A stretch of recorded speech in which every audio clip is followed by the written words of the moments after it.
Ce projet podcast est une initiative créée et proposée par la SBL de Podcast Factory Org avec le sponsor de Transforma Bruxelles Innovation Playground.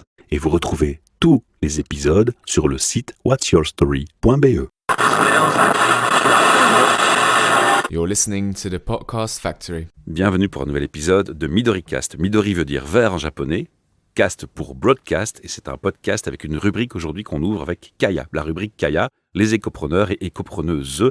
Alors je vais faire un petit tour des micros et je vais laisser chacun de vous se présenter avec son nom, son prénom. Bonjour, Julie Bérard, 45 ans, mère de 2 enfants et employée depuis 12 ans chez 21 Solutions. Tu es accompagné de... Marcel Van Meesch, 51 ans, cofondateur de 21 Solutions et papa d'une petite fille. Vous êtes aujourd'hui ici parce que vous êtes intervenu, vous avez participé à une proposition chez Kaya et qui consiste à dire mieux soutenir l'entrepreneuriat pour les projets à impact environnemental et social positif. On va un peu détailler ça tout à l'heure. Si tu devais te présenter un peu plus en détail sur ce qui te passionne, ton métier, raconte-nous. Moi, j'ai fait des études à Saint-Luc et la Cambre de design industriel, architecture d'intérieur. En fait, le fil rouge de mon parcours, c'est vraiment l'humain au cœur de l'habitat. Parce que déjà, en tant qu'indépendante dans des bureaux d'architectes, c'était le bien-être du client dans son futur habitat. J'ai eu envie de plus de sens au niveau social et environnemental. Et donc, je suis partie un peu baroudée. Puis, je suis revenue après 2 ans et j'ai fait la formation à l'Institut Éco-Conseil à Namur. Et là, j'ai découvert la participation citoyenne, entre autres, avec les enjeux urbanistiques et les enjeux de mobilité. Et puis, j'ai commencé un stage d'abord et puis tout de suite employée chez 21 Solutions. C'était ce fil rouge du bien-être de l'humain au cœur de son habitat et de l'écoute avec la participation citoyenne de ce que les gens souhaitent, de ce que les gens ressentent au cœur de leur ville pour que celle-ci soit plus résiliente et plus à l'écoute des besoins sociaux et environnementaux des gens. Il y a un mot-clé qui revient chez toi beaucoup et que j'adore, c'est écoute, écoute, écoute. Alors, le CEO, on peut dire comme ça ? Je n'assume pas toujours CEO parce qu'on est vraiment une grande équipe. J'ai fondé 21 Solutions avec ma compagne il y a 16 ans maintenant.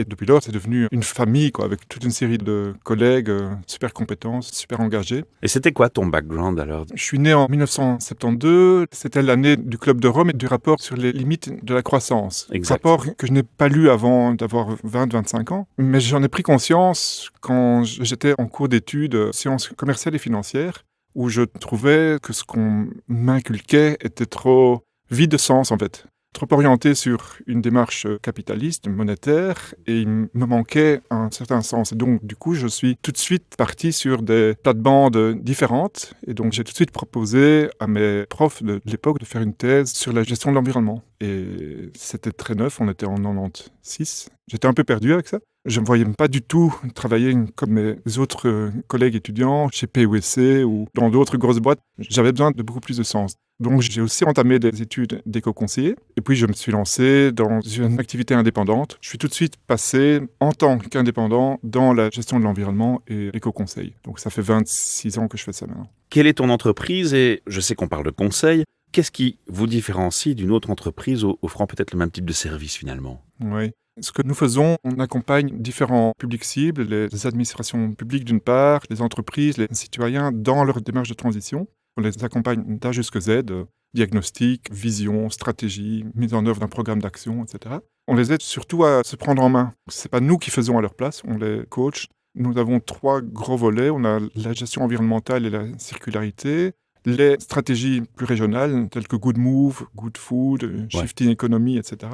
Et alors les approches participatives citoyennes. Est-ce qu'il y a d'autres acteurs qui font la même chose que vous, en fait ? Il y en a, oui. Oui. Oui, Et qu'est-ce qui vous distingue alors, vraiment ? Je crois que ce qui nous distingue fortement, c'est la place qu'on donne à l'humain dans nos approches. Donc on n'est pas du tout technocratique. Nous ne sommes pas un bureau d'études où on fait des études que l'on livre et puis à l'autre de se mettre en marche. On est vraiment un bureau qui mettons l'humain au centre des accompagnements. Quelle est la raison d'être de l'éco-entreprise, d'après toi ?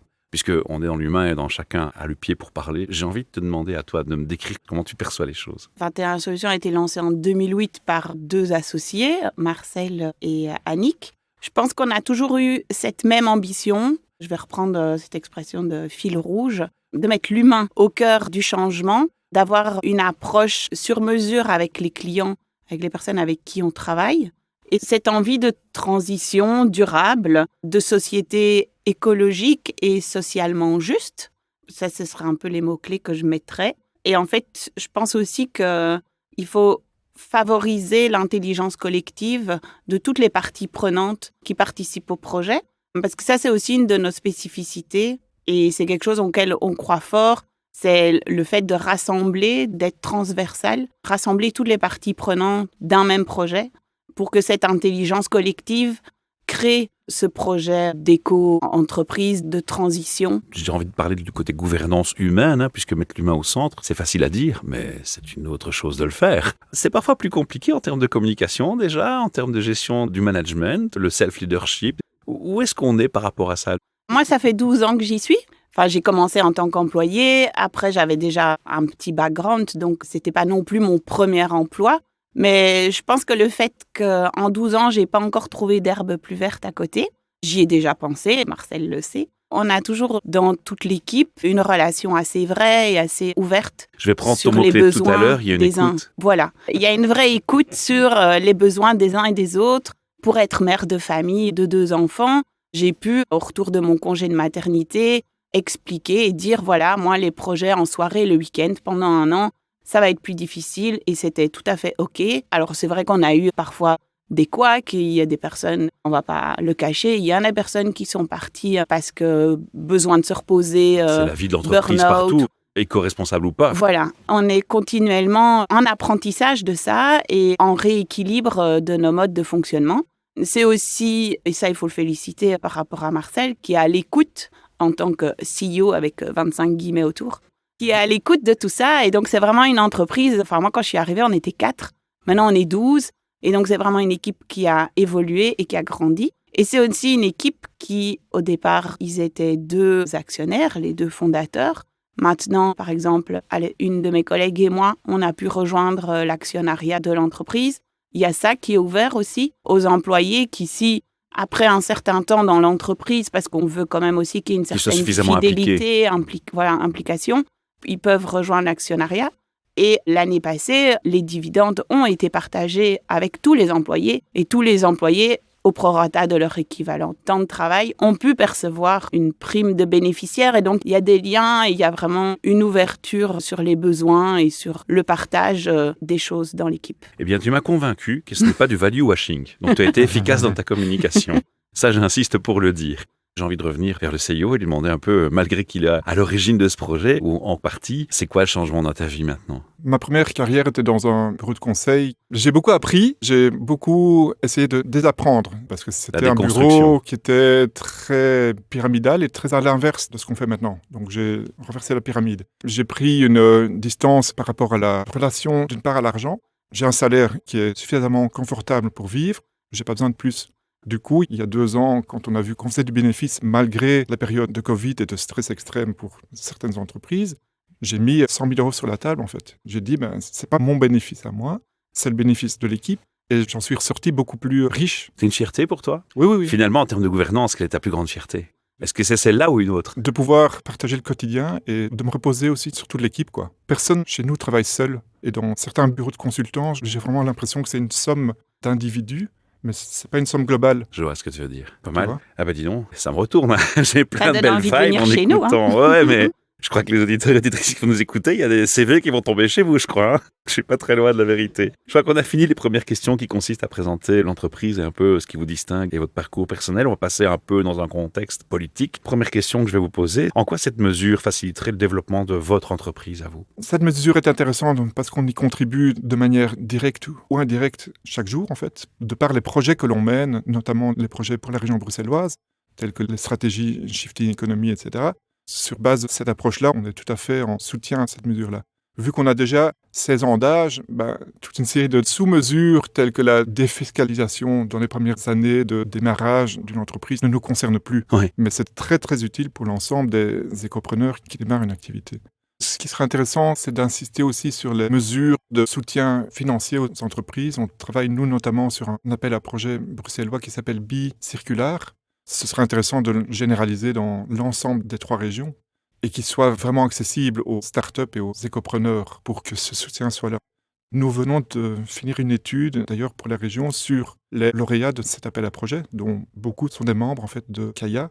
Cette étude montre notamment que jusque 78% des lauréats de l'appel à projet sont toujours actifs après 3 ans, ce qui est au-dessus des statistiques régionales. C'est possible, et avec le soutien financier d'une région, c'est possible d'aller plus loin. Donc on trouve vraiment que ce type de soutien devrait être généralisé. S'il y avait un changement à faire dans un avenir proche pour que votre entreprise ne soit plus considérée comme l'exception, mais plutôt comme la norme. Alors moi, comme je suis plus sur les enjeux de participation citoyenne et de démocratie participative, je pense qu'il faudrait que cette démarche soit vraiment insufflée à tout niveau, que ce soit tant auprès des acteurs économiques qu'administratifs, au sein des administrations régionales ou communales ou autres. Donc auprès du politique aussi. Auprès du politique. Mais alors, il y a ce point d'attention sur le fait que participation citoyenne, démocratie participative sont des mots qui sont vraiment très, très galvaudés pour le moment. On fait des panels et des assemblées, en veux-tu, en voilà, à tous les niveaux de pouvoir. Sur Bruxelles, il y a 3 assemblées différentes, Parlement francophone, Parlement régional, et puis après, il y en a dans chaque commune. Et donc là, je pense qu'il y a vraiment une culture. D'abord, il y a une culture à mettre en place, et puis ensuite, tant il ne faut pas créer des modèles à recopier-coller partout, mais je pense qu'il faut vraiment avoir un point d'attention sur le pourquoi on le fait, en y mettant de nouveau ce mot-clé, en y mettant du sens, et en ayant eu aussi une écoute vraie des citoyens ou des acteurs qu'on consulte, parce que dans le cadre d'une stratégie régionale, par exemple, c'est intéressant de consulter un large panel de personnes. Et donc, c'est toujours cette question, pourquoi on les questionne?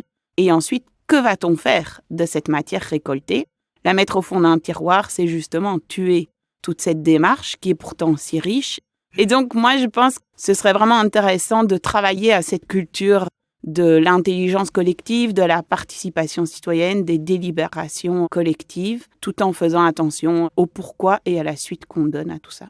Je crois que la mesure qui serait vraiment pertinente, tant pour nous que pour les écopreneurs, c'est de réorienter fortement les fonds et les aides économiques publiques vers des entreprises qui ont de l'impact environnemental et de l'impact social. C'est en cours. On y travaille notamment, nous, sur la région bruxelloise, avec l'exemplarité des entreprises et le financement supplémentaire, la majoration des aides économiques pour des entreprises exemplaires. Mais ce sont encore des petits montants, des petites cacahuètes, quand on voit les gros montants, les gros financements qui sont en jeu et les gros montants qui sont octroyés notamment à des entreprises actives dans les énergies fossiles, dans le nucléaire, ou dans des pratiques sociales qui sont totalement défavorables.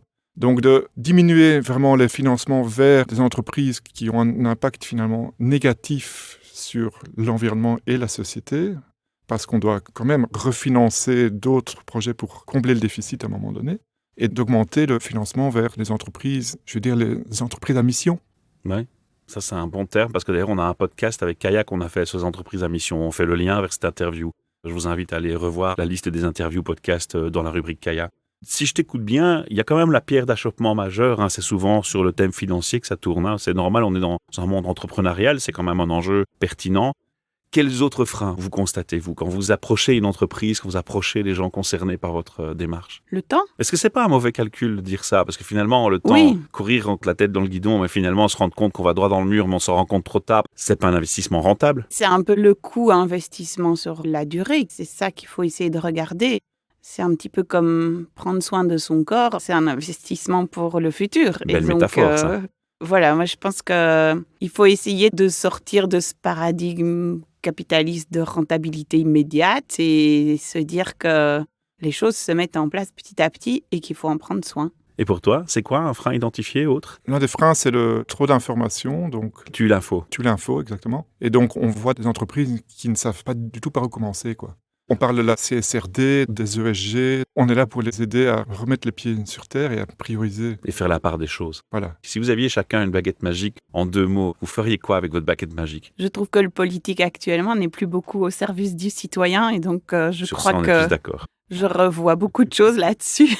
L'air de rien, ils tiennent beaucoup de ficelles et donc je revois certains enjeux. Je dirais rapprocher le citoyen de l'entreprise aussi, parce que tu disais le politique au service du citoyen, l'entreprise aussi au service du citoyen. Ah, bien vu. Et donc c'est l'une des mesures que j'aimais bien aussi, c'est de proposer que les citoyens s'investissent aussi dans les choix des financements des entreprises, parce que finalement, on est là aussi. Qu'est-ce que vous souhaitez dans un avenir proche? Quel serait votre souhait? Moi, j'ai envie de donner un gros coup de pied à Good Move pour que ça avance encore plus vite, mais c'est une réponse très personnelle. Comment vous sentez-vous en tant qu'écopreneur? Moi, je pense que c'est un beau réseau qui permet d'être porte-voix des entreprises qui portent des valeurs similaires aux nôtres. Et puis, il y a cette idée de ensemble, d'être plus forts ensemble et de porter des messages qui nous réunissent.